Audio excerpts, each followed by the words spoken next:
পূর্ব বর্ধমান জেলার কালনা মহকুমার পূর্বস্থলী দক্ষিণ যে বিধানসভা রয়েছে সেই পূর্বস্থলী দক্ষিণ বিধানসভার সিমলনে প্রধানমন্ত্রী নরেন্দ্র মোদীর আজকে জনসভা রয়েছে। কাতারে কাতারে মানুষ ভিড় জমিয়েছেন প্রধানমন্ত্রীর বক্তব্য শোনার জন্য এবং তাকে এক ঝলক দেখার জন্য। আর প্রধানমন্ত্রীর এই জনসভায় দেখা গেল একজনকে তার মা মারা গেছে, তার সত্ত্বেও তিনি কাছা পড়ে কিন্তু এই জনসভায় এসেছেন যোগদান করার জন্য। তার মুখে শুনে নেব এই অবস্থাতেও তিনি কেন এই জনসভায় এলেন।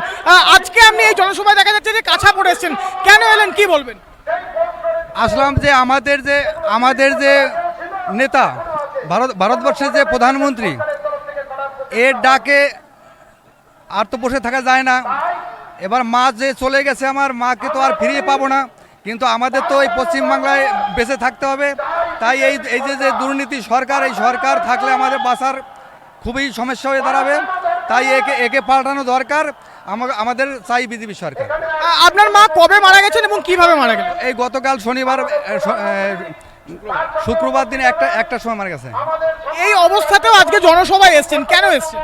এসছি, আমার সাথে লোক রয়েছে, 300-400 লোক এসছে। তাদের আমার ভরসায় আছে, তাদেরকে নিয়ে আসতে হয়েছে মাঠে।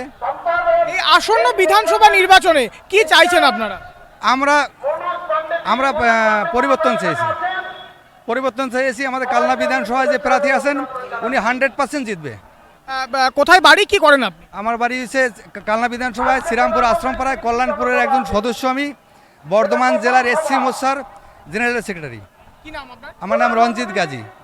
এতক্ষণ আপনারা কথা বললাম এবং যেটা আপনারা শুনলেন যে পরিবর্তন চাইছেন, আর এই পরিবর্তনের দাবিতেই মা মারা গেলেও সেই শোক গায়ে করেই কিন্তু প্রধানমন্ত্রীর সবাই এসছেন তার বক্তব্য শোনার জন্য। পূর্ব বর্ধমান থেকে বনোয়ারিলাল চৌধুরী, লোকাল 18 বাংলা।